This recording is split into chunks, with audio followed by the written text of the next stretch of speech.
Los sábados a las 17 por Radio Trend Topic, charlamos con gente famosa como vos. Queremos saber cómo es tu trabajo y cómo lo haces.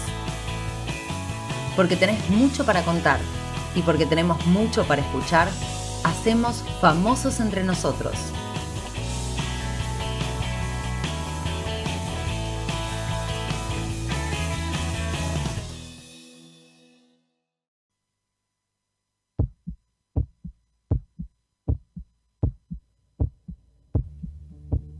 Hola Fen, ¿cómo están? ¿Cómo andan? Otro sábado de Famosos entre nosotros por Radio Tren Tópico. Hola Ale, ¿cómo estás? ¿Cómo estás, Lano? Bien. ¿Bien? Siempre me causó gracia esto. Estamos hace media hora y hola Ale, ¿cómo estás? Claro, bueno, un poco el Pero arranque, bueno, es un nuevo saludo un nuevo para saludo. el Al comienzo, aire. al aire, para comenzar este programa, como siempre, siempre contentos con nuestros invitados Siempre. y festejando, ya acercándonos, falta un poquito, pero al 9º Al año. 9º año, sí. Wow, de Famosos entre nosotros. Bueno, y No para es poco. no es poco, ¿qué te parece? Para no demorarnos más, vamos a darle la bienvenida y voy a saludar a Martín Bruno. Él es ganador del premio Sommelier Michelin o Michelin. Él me dirá, me corregirá, pero va a ser una charla fantástica. Hola Martín, ¿cómo estás? Hola, bien, gracias. Bueno, contento de compartir este rato con ustedes. Gracias, muchas gracias por venir. Bueno, empecemos por el principio. ¿Cómo empezaste, Martín? Yo empecé, bueno, como mucha gente empieza en este oficio, medio por casualidad, ¿no? Hoy lo cambió mucho y ahora hay gente que sí se mete en esta profesión de más joven, ¿no? Como que arranca más de joven. Yo empecé cuando tenía 23, 24 años, cuando ya había varias camadas y varias generaciones de sommeliers en Argentina, pero no era tan visible como hoy la profesión, ¿no? Así que sí, medio de casualidad, me tocó empezar a trabajar con vinos en un restaurante y me gustó, empecé a aprender y como me gustó, vi que tenía que profesionalizarlo, ¿no? Que tenía que aprender más y ordenar el conocimiento y demás, así que me puse a estudiar. ¿Y tenías conocimiento de vinos o no? No, muy poco, cuando empecé muy poco, nada, sí. Me gustaban el mundo, ¿no? de las bebidas, era como que ya simplemente de que me gustaba, ya empezaba a ver, viste, bueno, a ver, vienen de distintos lugares, se hacen con distintas materias primas, tienen diferentes características, y eso me empezó a llamar la atención como decir, bueno, acá hay algo más profundo, ¿no? Que por ahí yo estoy empezando a ver o que estoy empezando a conocer y quiero conocerlo más. Bien. Y si tuvieras que definirnos o decirnos qué hace un sommelier. Varias cosas, pero para mí lo principal, y es algo como que digo siempre, el sommelier lo que hace es acercarle el vino, y otras bebidas por supuesto también, y otras cosas también, pero el vino principalmente a los consumidores, las personas, los comensales en un restaurante, al que va a comprar un vino a una vinoteca, al que lee una revista especializada, al que mira o escucha un podcast o mira una transmisión ahora, ¿no? Como en YouTube y todas las demás cosas que hay.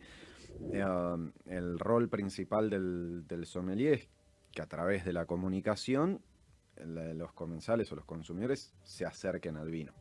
Bien. ¿Y cómo es el trabajo? ¿Cómo es? ¿Vos trabajás en una vinoteca o...? Ah, porque vos haces varias cosas. Varias cosas, sí, varias. No, es que justamente hoy la profesión tiene eso, ha ido cambiando tanto y se han ido metiendo, ¿no? En todos los distintos canales y formas que hay hoy, pero ya no es más solamente en el restaurante, ¿no? Que el sommelier era un señor con el Tastebán colgado, ¿no? Claro.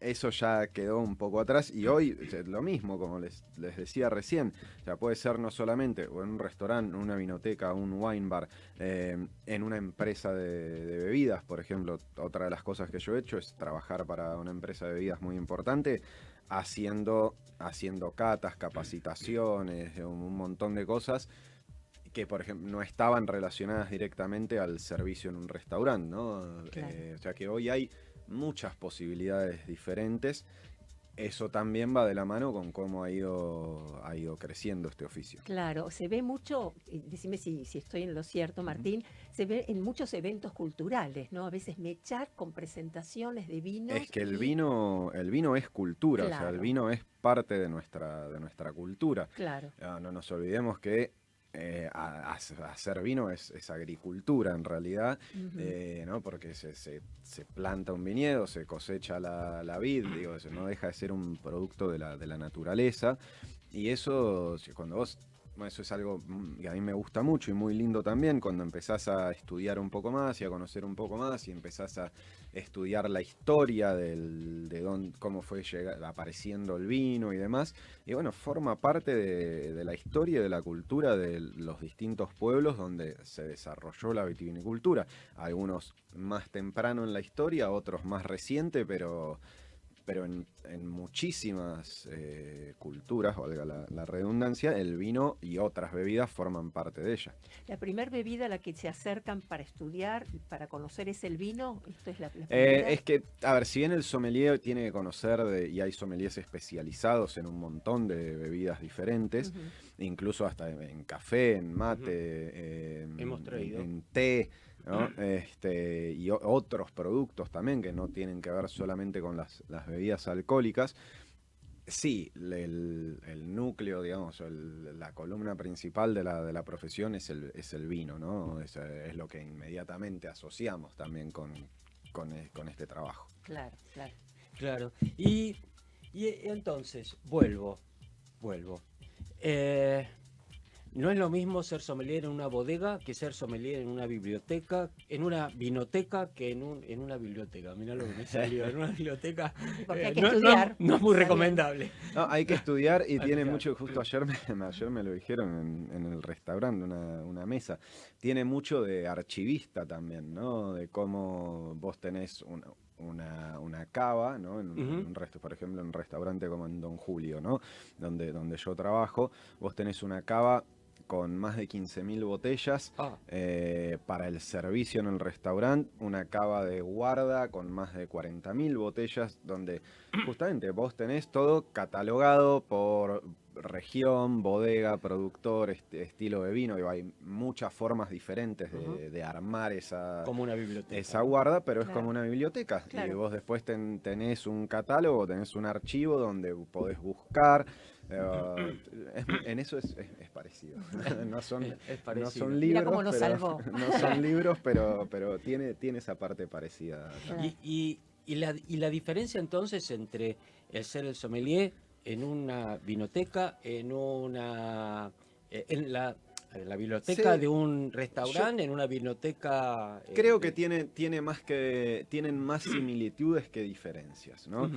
Por ejemplo, entre una vinoteca y un restaurante, o sea, el sommelier muchas veces está a cargo de la selección de vinos que se le va a ofrecer a los comensales o a los clientes, está a cargo de cómo se va a servir, cómo se va a guardar, cómo se va a cuidar, cómo se va a servir ese vino, cómo se va a recomendar. Y en una vinoteca es muy parecido. La gran diferencia para mí es que en el restaurante el comensal se sienta ahí a tomar el vino, ¿no? Y en la vinoteca no, se lo lleva o para guardárselo, o para regalarlo, o para tomarlo en su casa. Pero tienen más parecido que diferente.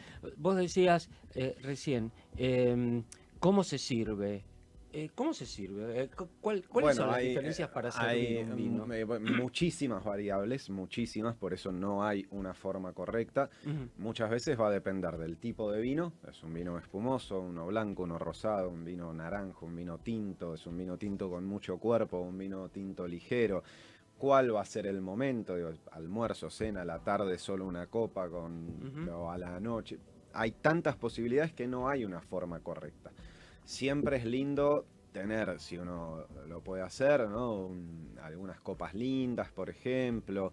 Cuidar aunque sea algo, una ocasión muy simple, pero cuidar un poquito, ¿no? Que si tiene que estar frío esté frío, si tiene que estar templado esté templado, ¿no? Como ese tipo de cosas que en realidad son detalles que hacemos para mejorar el disfrute de ese momento, ¿no?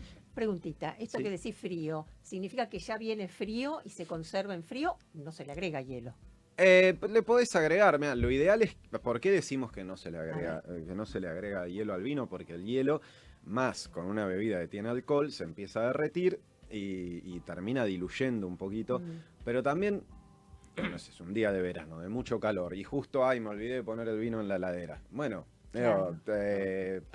está perfecto, ¿no? Bien. Y si a vos te gusta bien frío y ponerle un chorrito de soda o... Están todas las posibilidades que hay, ¿no? Tipo como si fuera un spritz, ¿no? Que de ahí viene originalmente esa bebida o ese trago. Está perfecto, disfrutarlo. Después uno se puede empezar a poner más o menos minucioso y decir, bueno, este es un vino súper especial que me costó caro, que lo guardé hace mucho, que me lo regaló alguien importante, para mí, lo que sea. Y bueno, en ese caso, por ahí que sí que cuidamos un poquito más, ¿no? Cómo vamos a disfrutar de esa botella. Claro. Horacio Guaraní, experto en Sí, vino, claro. decía que cuando veía un vino cerraba los ojos para que no se le haga agua a la boca. Sí. Claro, claro. Claro. Martín, ¿y qué tipo, no sé si está bien la pregunta formulada así, qué tipo de vinos o qué tipo de uvas, no sé cómo formularlo, pero cuáles son las variedades? Muchísimas, miles, Ajá. miles. Lo que pasa es que, a ver, vos tenés muchas variedades de uva y tenés muchos tipos de vino también. Ajá. Por ejemplo, vos con una uva tinta Sí. podés hacer un vino blanco, un vino rosado, un vino tinto, Ajá. un vino espumoso, un vino seco o un vino dulce. Todo con la misma variedad. Pongamos Malbec, ¿no? Que es nuestra variedad, que es la variedad que adoptamos y que es la más importante en Argentina. Vos con Malbec podés hacer muchos tipos de vino diferente, podés hacer después una grappa también si querés, o como si fuera un brandy o un pisco, podés hacer un vermú a base de Malbec también, ¿por qué no? Porque el vermú se hace a base de vino, ya que una variedad de uva te puede dar muchísimas posibilidades. Y a lo largo de la historia, en los distintos lugares, se han hecho autóctonas o se han hecho importantes y arraigado muchas variedades, y eso va a depender del clima, del suelo, de las condiciones, ¿no? generales del ecosistema, del viñedo. Y después también las decisiones humanas, ¿no? Que implican qué vamos a plantar, dónde, cómo lo vamos a plantar, cómo lo vamos a cosechar, en qué momento, cómo vamos a elaborar el vino. O sea que es muy amplio. Claro. Hay tantos vinos diferentes como personas que hacen vino, casi Mirá, te diría. claro. Claro. Y hay... Me vas a decir que sí, pero bueno, es una pregunta que tengo que hacer. Hacela. ¿Hay mucha diferencia entre un vino de, no sé, de 10.000 pesos y uno de 100.000?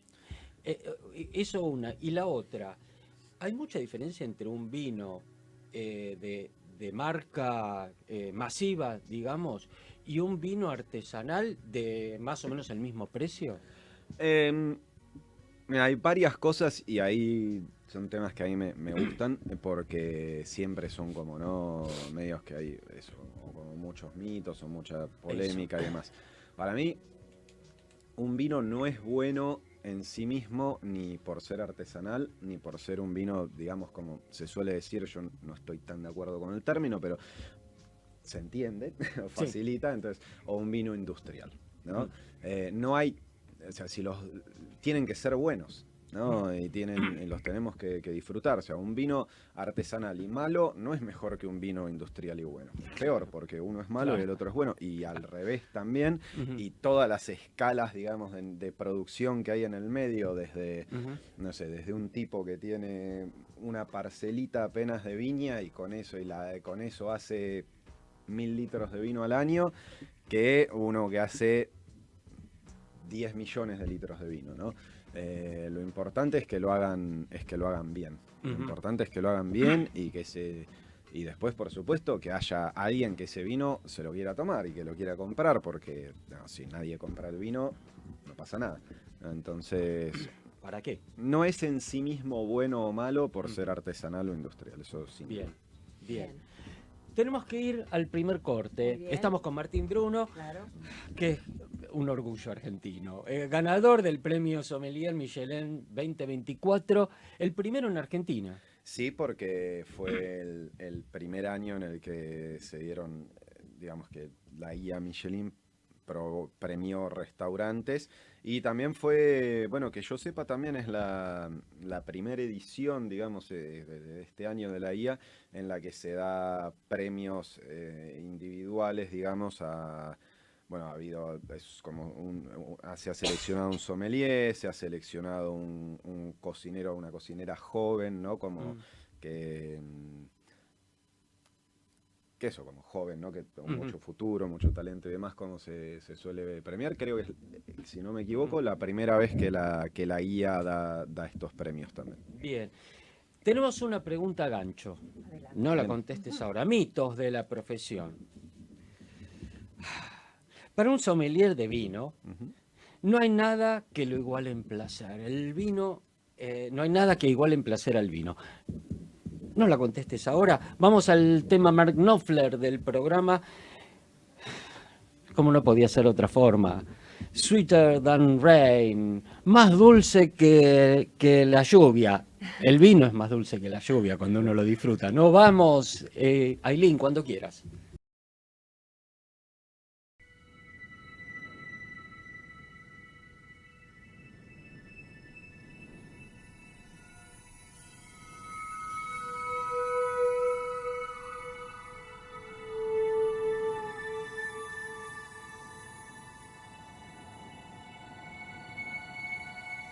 My hunter's heart may not be merciless, but on this day of freezing snow, it's as cold as the heart of the ice princess who didn't want to know. I take my orders, ask few questions. It's no real life for a decent man. Few clear-cut lines or regulations, low on prospects and future plans. If you should hearken to the devil's bidding, perchance you'll bring me work to do.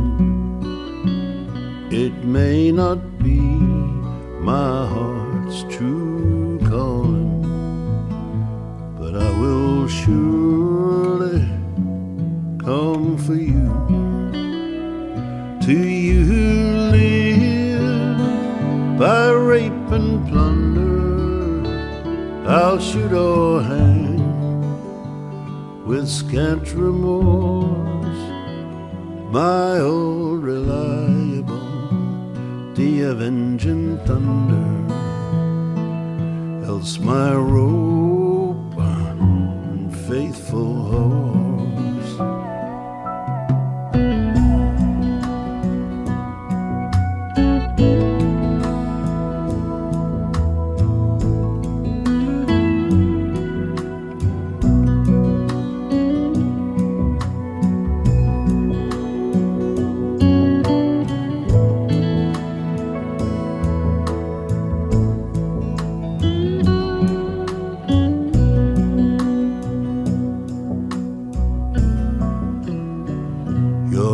Companion in haste repented. I had him take a ride with me through this poor country he had so tormented, until we came to the highest tree. He did reveal in his confession that you were making for the train this bitter snow will soon be melting, but nothing sweeter than the rain.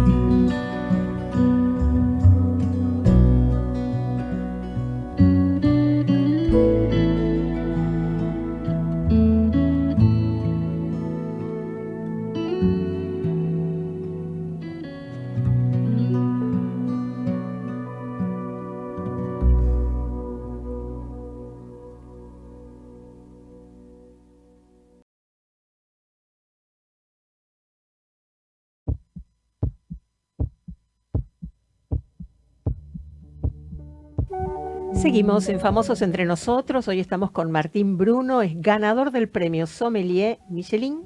Y queda una pregunta gancho. La pregunta gancho es,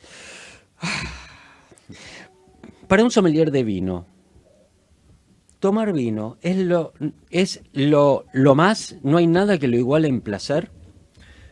Hay, por suerte, muchos placeres en la vida, ¿no? Pero cuando hablamos de las bebidas, sobre todo, ¿por qué a los sommeliers nos gusta tanto el vino? O bueno, en mi caso, ¿por qué me gusta tanto el vino a mí? Yo creo que tiene que ver sobre todo con que yo no conozco otra bebida, a lo mejor la hay y yo no la conozco, que tenga tanta historia, tanto arraigo en la cultura de los lugares de donde viene, con las personas que lo hacen, que tenga la capacidad de evolucionar y cambiar como tiene el vino cuando lo guardamos muchos años en una cava o en una botella. El vino tiene eso que es muy especial, y como cuando abrimos una gran botella de vino nos puede conectar con el lugar de donde viene, con las personas que lo hicieron, en muchos niveles, las personas con la que lo vamos a compartir, las personas que por ahí nos dijeron, che, este productor está buenísimo, andá, fíjate si podés probar o fíjate si lo podés ir a conocer. Eso para mí es muy único del vino. Pasa con otras bebidas también, seguro, pero por ahí no sé si al mismo nivel de conexión, o eso es lo que me pasa a mí, ¿no? Y también con el tiempo, porque cuando uno abre una botella de vino que guardó durante muchos años, realmente es muy especial cuando ese vino está bien, ¿no? Es decir, bueno, wow, mirá cuánto tiempo. Y como esto hoy está increíble. Y eso también es algo muy lindo de las catas, por ejemplo, ¿no? Como uno a través de la cata puede hacer que las personas se conecten con el lugar de donde viene ese vino, todo lo mismo, ¿no? Con las personas que lo hacen, con, no sé, con un lugar, un clima, un pueblo, ¿no? Eso es muy lindo también. ¿Y qué se describe, digamos, como propiedades o características del vino cuando vos lo catás? ¿Qué se describe? ¿Qué nos decís del vino? Bueno, mucho. Eso se practica y se entrena como cualquier otra cosa, ¿no? Muchas veces vemos a alguien, a un sommelier, a un enólogo, a alguien especialista en vinos, catar un vino sin saber qué es y con bastante precisión decir, ¿no?, de dónde viene, cómo está hecho, con qué variedad de uva y demás. Y cuando uno lo ve sin saber o sin conocer o sin tener esa práctica o ese entrenamiento, y bueno, parece magia, ¿no? Parece algo muy esotérico, parece andar a saber. Pero eso se practica, y uno entonces analiza primero la parte visual, o sea, mirando el vino, ya el color, la intensidad, nos puede ir diciendo ciertas cosas, el aroma mucho más, ¿no? Después cuando olemos el vino y sentimos el aroma, las uvas tienen distintas características porque tienen diferentes, y eso se puede hacer un análisis de laboratorio que lo va a medir, ¿no? Entonces siempre... Yo cuando hablo de describir vinos y demás, prefiero agarrarme principalmente de esas cosas que son más medibles, ¿no? Entonces, por ejemplo, un ejemplo cualquiera. El diacetilo, por ejemplo, es un tipo de molécula, no sé si es el término correcto, pero que comparten la manteca y algunos vinos. Algunos vinos que pasan por determinados procesos, determinadas crianzas y demás, que se genera esa molécula. Entonces, está el aroma en las dos cosas, o sea, en la manteca propiamente dicha y en el vino. Y, digo, y vos podés ir, por ejemplo, a hay laboratorios y, por ejemplo, cuando te hacen un perfume con ese aroma, bueno, usan eso químicamente, ¿no? Claro. Hay una cuestión química ahí. Entonces, después que uno diga, bueno, para mí huele a frambuesa, o para mí huele a frutilla, son matices y son sutilezas. Siempre mejor agarrarnos de las cosas que podemos medir. Cuando uno lo prueba, alcohol, acidez, taninos, también son todas cosas que podemos medir y que son si el vino es seco o dulce, o sea, si tiene azúcar o no. Todo eso se puede medir. Entonces, esas son las cosas estructurales de las cuales uno puede hablar del vino con cierta práctica, describirlas y describirlas bien. Y entonces la otra persona puede entender de qué le estamos hablando, cómo va a ser ese vino. Pues hay cosas más más poéticas, si querés, que embellecen un poco eso, que si no sería como muy frío, ¿no? Pero va por ahí para mí la descripción de los vinos. Y por lo que tengo entendido, tus catas son distintas. ¿Cómo son tus catas? Yo en mis catas siempre trato de, es como te decía, ¿no? De conectar a la persona que viene a compartir una cata con nosotros, a conectarlo con el lugar de donde viene el vino, con quién hizo ese vino, y obviamente sí una descripción y demás, pero tratar de entender ese vino y entender que, o sea, en la copa está todo, ¿no? Está toda la información que necesitamos. Y que a través de eso podemos viajar a los distintos terruños, a los distintos lugares, y eso es lo que nos va a hacer entender ese vino, ¿no? Y siempre trato también en las catas de como comparar mucho entre sí los vinos. A veces eso en una cata técnica no se hace tanto, porque por ahí catás más, salvo que estés buscando específicamente esa comparación, buscas como analizar cada vino individualmente. Pero a mí eso de comparar me gusta también porque ayuda al que por ahí no está tan metido todo el día en esto y se conecta con el vino más de me gusta tomar vino y punto. Bueno, comparando ayudas a marcar las diferencias y las similitudes y a entender. Yo creo que es eso, ¿no? Y siempre tratando de ir muy a la parte de disfrutar el vino, de decir, bueno, este vino estamos probando, me gustaría tomarlo en tal situación, con tal comida, me parece que lo podría tomar ahora o lo podría guardar unos años. Hablar de todo eso, yo creo que es lindo también porque en definitiva después el que va a una cata, en algún momento irá a comprar un vino también, ¿no? Para tomar en su casa. Claro. Entonces, a mí una de las cosas más lindas también que te pasan en esta profesión es cuando vos a alguien le diste una recomendación de un vino, una forma de tomarlo y demás, después te dices, ¿sabes qué? Me dijiste tal cosa y lo probé y me encantó. Bueno, eso es muy lindo también.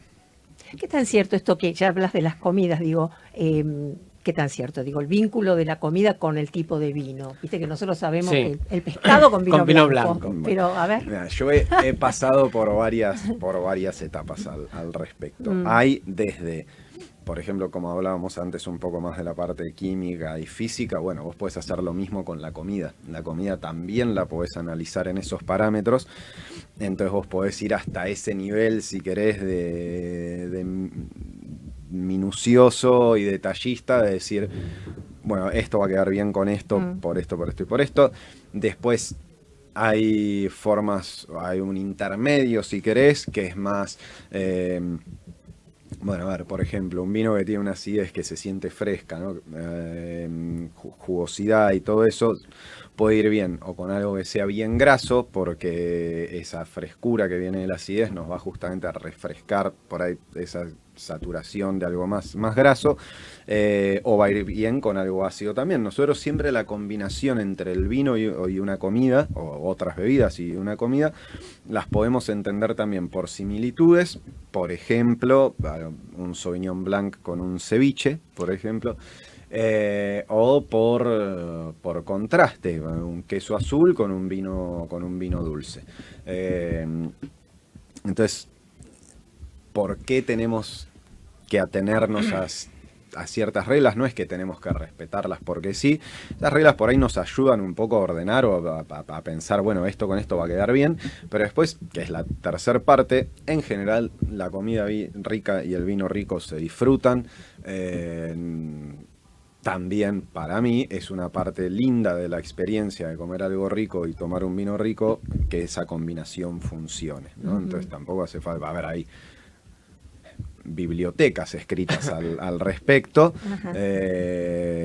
pero bueno, tampoco hace falta tanto, ¿no? Depende uno cuánto lo disfrutes, como alguien que, no sé, alguien que le gusta mucho la música y bueno, además de solamente escuchar esa música cada tanto o cuando tenga ganas, va a investigar quiénes son los músicos que grabaron, dónde se grabó, con qué instrumentos, quién era no sé, el ingeniero de sonido. Bueno, lo mismo pasa con el vino, si te gusta mucho vas a querer saber más. Claro. Bien. Qué bueno, qué interesante. A uno que le gusta el vino quiere saber más, por eso nos está visitando Martín Bruno, que es sommelier, es ganador del premio Sommelier Michelin 2024. Muy bien. Tenemos que ir al segundo corte con otra pregunta a gancho. Y ya que estamos hablando de vinos, de los gustos y todo eso, mito. ¿Saben distinto los vinos según el envase? Un vino en copa azul sabe distinto que un vino en copa negra, rojo o transparente. O, bueno, y ahí ya, obvio, ¿no? En vaso de plástico o de telgopor. Claro. Vamos entonces. O copa de cristal. O copa de cristal. Eso, copa de vidrio o copa de cristal. Metemos otra variable. Vamos entonces al segundo tema. Patricio Rey y los fundamentalistas del aire acondicionado. Y como no podía ser de otra forma, bebamos de la copa dulce. Vamos, Ailín, cuando quieras.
Correr como un conejo.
Y seguimos en FEN, estamos con Martín Bruno, ganador del premio Sommelier Michelin 2024. ¿Cómo voy cambiando la pronunciación de Claro. Michelin?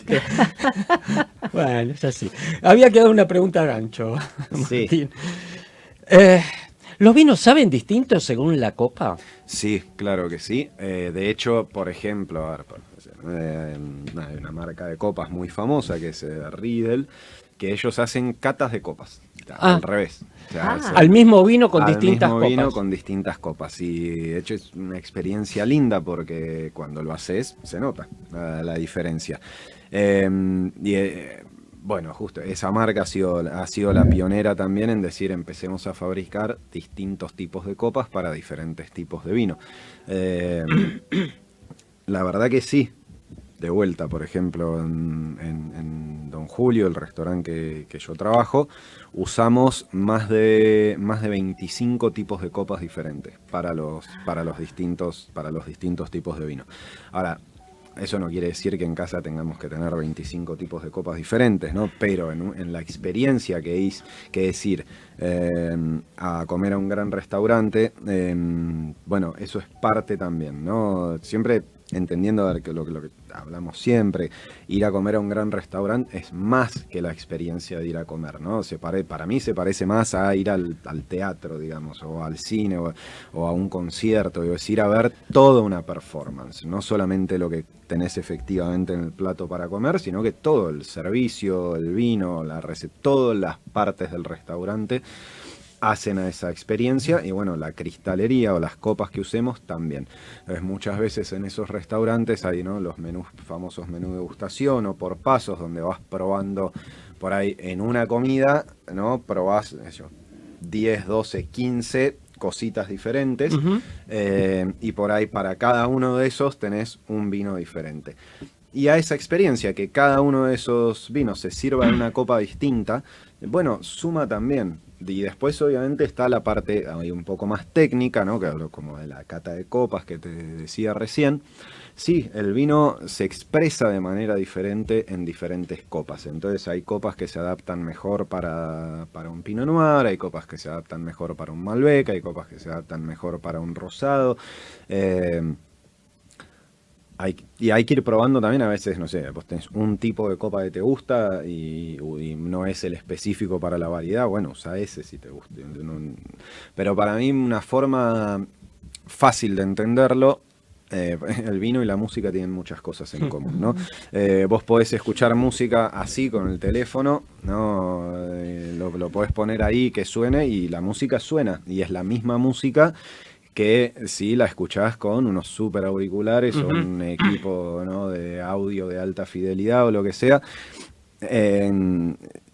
La música es la misma, pero sí, suena diferente, ¿no? Y la percibís diferente, y para el que le gusta mucho eso, ya capaz que hasta te dice, no, pero mira que estos parlantes suenan mejor porque tal cosa, y para esta música estos parlantes son mejor porque tal otra. Y la música suena igual, ¿no? Sí. Hasta que uno empieza a entrenar el oído en este caso y empieza a entender las diferencias. Y para mí con las copas pasa lo mismo. Claro. Cuando vos tomás un muy buen vino con una muy buena copa, se siente la diferencia.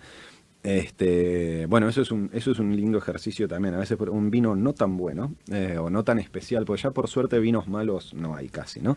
Pero un vino que no es tan especial, un vino muy simple, digamos, lo pones en una copa muy buena y mejora el vino. Qué bien. Mejora. Qué interesante eso.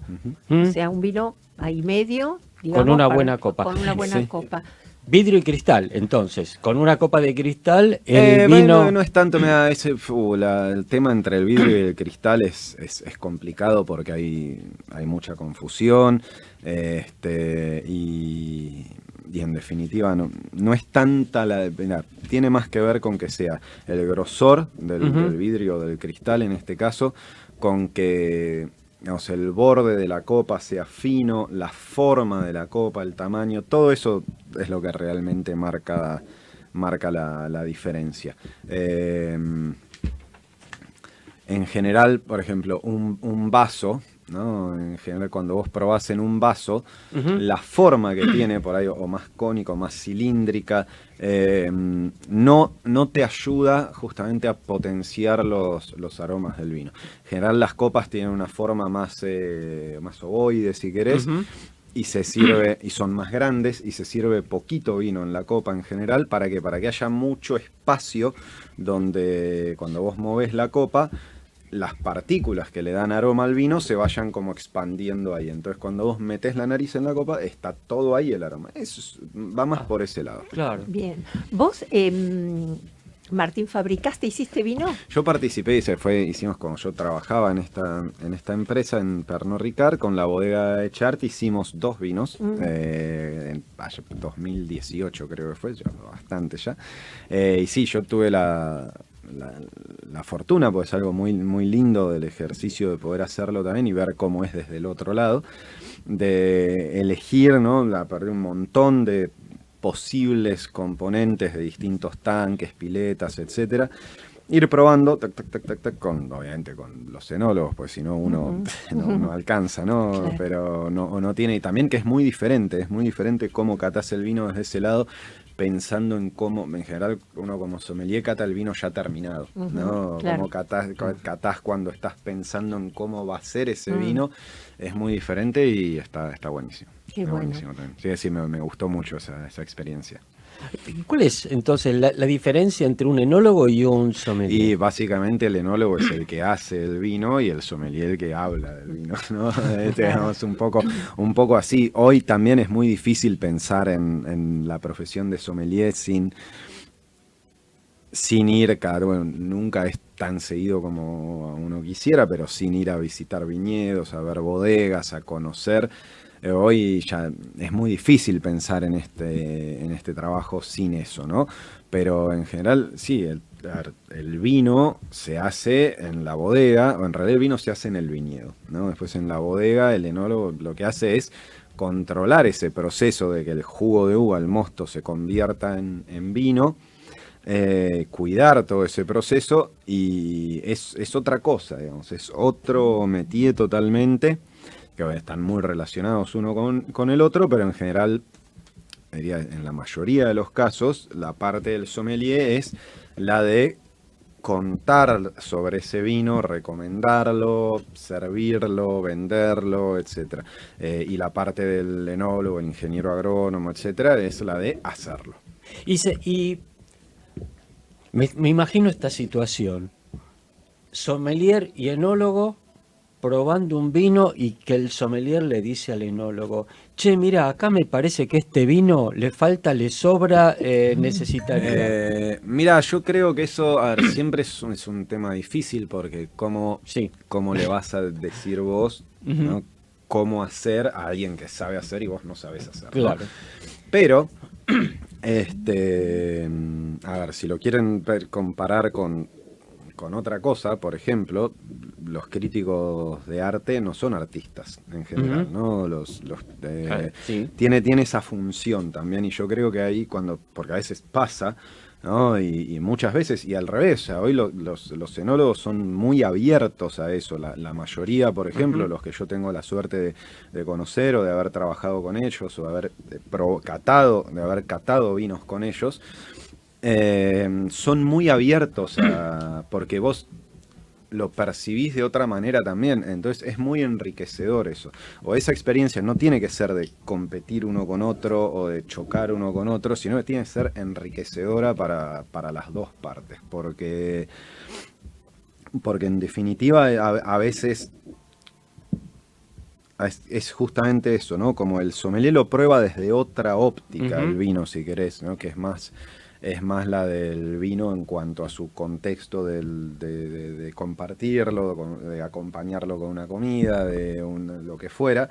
Y el enólogo tiene también una perspectiva más técnica a la hora de catar el vino, lo cual no son excluyentes las cosas. Hay muchos enólogos que, a los enólogos les gusta tomar vino, ¿no? Si no harían otra cosa. Claro. Entonces también entienden esa parte, y muchos van a comer a restaurantes y tienen ese feedback o esa relación constante con los sommeliers pues es importante. Y lo mismo, un sommelier no puede no haber hablado nunca con un enólogo, a ver cómo se hace el vino. Hoy ya no. Antes era más difícil porque, no sé, tenías que viajar hasta las regiones o lo que fuera. Hoy, llamado, videollamada, WhatsApp, lo que fuera, estás todo el tiempo en contacto. A mí, por ejemplo, me ha pasado, no sé, un enólogo que hicieron un diseño para cómo conducir la vid, ¿no? Para que el armado de la planta, digamos, bastante diferente a lo habitual. Bueno, él... Después lo pude ver en vivo en el viñedo, por suerte, pero cuando me contaban, estaba él con su celular en el viñedo filmando la plantita. Imposible eso. Claro. Entonces, esas cosas, por suerte, han acercado mucho, ¿no? A estas distintas partes, pero que son partes de lo mismo. Claro. Martín, no sé si para hacer una estadística, pero por lo menos en tu experiencia, ¿conocemos de vinos así los argentinos? Es que es muy difícil porque, a ver, conocemos lo que es ser un país o un pueblo que tiene muy arraigada la vitivinicultura en su cultura, en su forma de vida, en el cotidiano, ¿no? Todavía, si bien ha caído mucho el consumo de vino, como en todo el mundo en general y como en todas las bebidas alcohólicas en general, pero acá sigue siendo costumbre casi que diaria, ¿no? De comer con una copa, una botella de vino. Entonces, lo que conocemos culturalmente del vino viene de esa experiencia, ¿no? De que forma parte de nuestro cotidiano. En cambio, otros países no. Por ejemplo, Chile exporta el 70% de su producción de vino, no tiene una cultura tanto de tomar vino cotidianamente. O hay países que es una bebida está más considerada para ocasiones especiales, ¿no? Una comida importante o lo que fuera. Entonces acá lo tenemos siempre. Entonces eso hace que tengamos un conocimiento cultural del vino.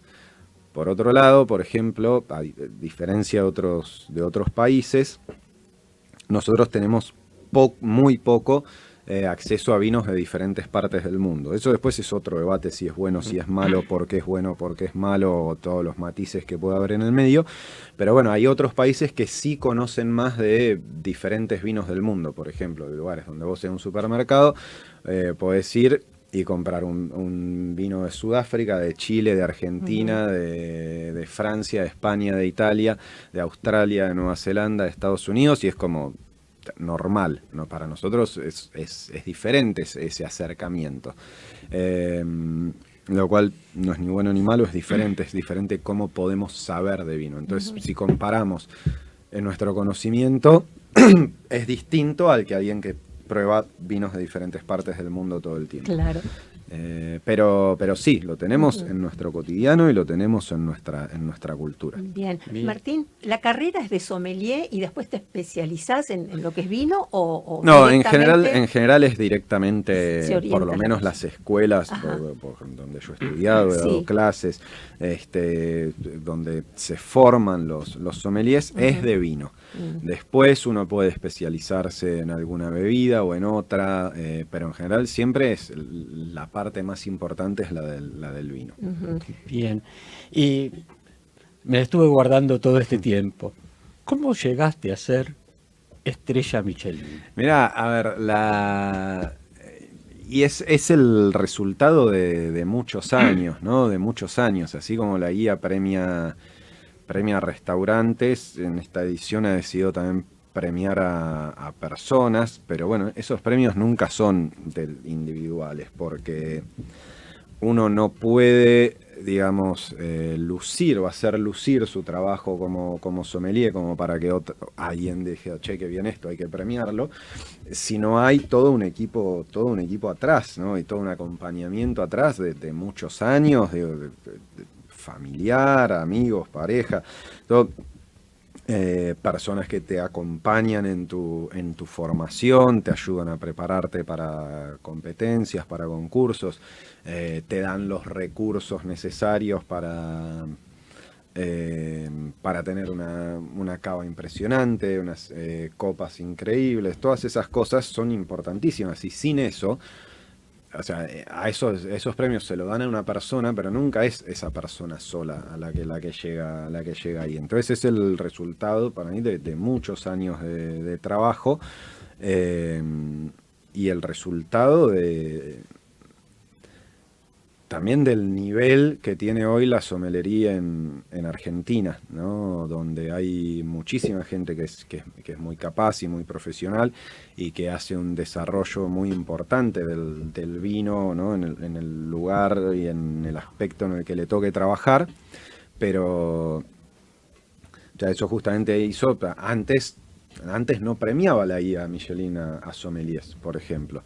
Quiere decir que se ha vuelto tan relevante la posición o la profesión que han dicho, che, esto hay que premiarlo también, o esto hay que distinguirlo también. Bien. ¿Y cómo fue? ¿Uno se presenta?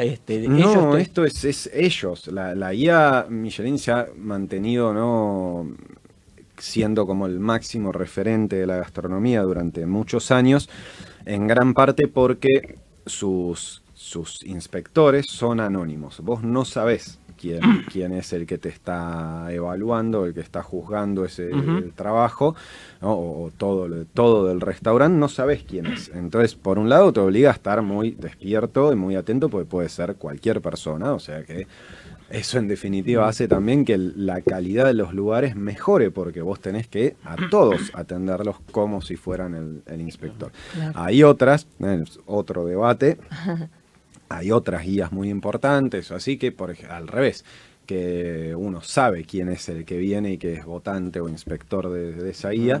Haces lo que a él le gusta. Claro, exactamente, o sabés qué cosas tenés que hacer, sabés, digamos, todo parte de un juego, en definitiva. Pero la guía Michelin tiene eso, ¿no? Entonces, a ver, evidentemente han ido personas a Don Julio que han sido inspectores, o que son inspectores de la guía, que han evaluado y han definido que, bueno, Don Julio merece tener una estrella Michelin, merece tener una estrella verde, que es la estrella que premia a la sustentabilidad de toda la operación del restaurante, que esa tuvo también el preferido, tuvo esa distinción también, y ha decidido que, bueno, en este caso yo, como sommelier de Don Julio, merezca esa distinción por el trabajo hecho en el restaurante. Fantástico. Martín, y yo tengo que regalar un vino, ¿qué tengo que observar? ¿La bodega? ¿El año de cosecha? ¿El precio? ¿Cómo evalúo? Todo, A ver. todo. Sobre todo, para mí, regalar el vino, lo que tenés que saber es qué le gusta a la persona a la que se lo vas a regalar. Pero después, bueno, el precio es la variable más fácil porque vas a regalar algo que esté dentro de tus posibilidades. Y después, en cuanto a bodega, estilo, y todo eso va a depender de la persona a la que se lo regales. Sí es importante lo que decís del año. En Argentina es un poco más relativo que en otros lugares. Lo del año, a ver, es complejo de explicar, pero lo voy a simplificar lo más que puedo. Nosotros tenemos un clima en general que es bastante seco, que es bastante soleado, que es bastante regular también, entonces eso hace que sí hay variación, por supuesto, año a año y demás, pero en general va a ser difícil que te ensartes porque no era el 2016, era el 2017 el que había que regalar. No te va a pasar tanto como sí te puede pasar en otros países, y eso es una ventaja, una suerte que tiene Argentina por el clima y las características que nos han tocado en nuestras regiones vitivinícolas. Muy bien. Sí, Muy bien. Bien. No, y me quedé cuando Con te muchas hacen, cosas. no, con muchas cosas. Cuando te hacen probar en la mesa, cuando uno pide un vino y te hacen probar un poquito. Bueno, uno por lo general saborea y le parece que está bien. Obviamente, ¿qué sería? Que esté o muy agrio o algo y mira, lo complicado. más, en general, cuando vos te hacen probar ese vino, ese poquito de vino, es para ver si el vino tiene algún defecto, que puede pasar. O sea, como cualquier producto de la naturaleza, el vino a veces puede tener defectos, que tienen un montón de cosas. El que más se asocia a esa situación de que te sirvan el vino es lo que se llama el corcho, ¿no? O TCA, es tricloranisol, que es confuso porque puede no venir del corcho exclusivamente, sino otras cuestiones también. Pero bueno, tiene un olor muy característico, es como un olor a humedad, encierro, a corcho, a cartón mojado, que es, con un poco de práctica, uno lo puede oler o lo puede sentir cuando saborea el vino también. Entonces ahí no queda otra que esa botella decir, no, disculpe, no está bien. A veces el sommelier va a probar ese vino para asegurarse que esté bien o no. Y después, y bueno, esa botella hay que cambiarla porque no está bien. Y ahí incluso la bodega se la va a cambiar al restaurante, o no es que el restaurante va a perder esa botella, ¿no? Me imagino vos como comensal. Sí, pasa. Que No, pase algo pasa, así, pero se te pasa como todo el sommelier, detalle. se te pasa como sommelier o como comensal. A veces Claro. a veces te toca y boom, Sí, se está, advierte. y hay que cambiarlo. Y Claro. a veces te pasa también que simplemente al comensal no le gusta ese vino.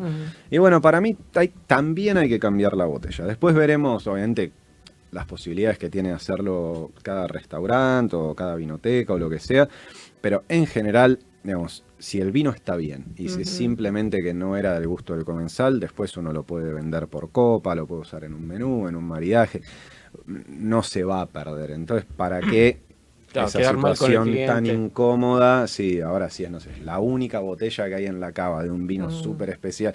Bueno, ahí por ahí podemos defender al vino y decir, no, mire que el vino está bien, espere un poquito, pruébelo con la comida. Hay un montón de cosas, pero en general cambiarlo está bien. Mira Qué que bueno, cierre, qué mira que cierre. cierre. Muy bien, muy bien. Siempre, aparte, el vino nos da la idea del encuentro, ¿no? Siempre Del hay una- disfrute. Del disfrute, claro que sí. Entonces, bueno, no nos queda otra que cerrar el programa y agradecer a Martín Bruno, ganador del premio Sommelier Michelin, y por eso también lo despedimos y agradecemos con un aplauso. Gracias, Martín. Gracias. Muchísimas gracias, Martín. Le agradecemos también a Eileen Marcolín, nuestra operadora, a Fabián Barreiro, a Florencia Torres Barte y su Galería de Arte, a Cristian Carbone, librodearte.com.ar, y a Alejandro Samaritano y el Cineclub Núcleo. Voy a pasar dos avisitos. Sí, Uno señora. es una obra de teatro Fantasmas en la máquina de Marcelo Tetti, que está en el Itaca Complejo Teatral de la calle Humahuaca al 4000. Ya hablaremos con más detalle porque se van a seguir presentando durante todo el mes de mayo, pero además quiero decirles que hoy se presenta Marcelo San Juan en Clásica y Moderna, que reabrió este espacio tan hermoso de la calle Callao 892. ¿Sí? Él se presenta esta noche a las 21:30 horas con Diego Gazzaniga en percusión y en piano Tincho Cabello, y las entradas son por PlateaNet. No se lo pierdan porque es un show fantástico. Y una cosa me había olvidado. ¿Cómo te encontramos para participar de una cata? Bueno, catas, yo estoy con la agencia Blink Trip, que es un proyecto nuevo que estamos encarando y a mí me gusta y me entusiasma mucho. Así a través de Blink Trip. Blink Trip, sí, a través de la agencia, tanto para catas privadas, para grupos, para lo que sea, ahí me pueden encontrar. Buenísimo. Así que nos vamos. Que tengan una muy buena semana, que lo pasen lindo. Chao.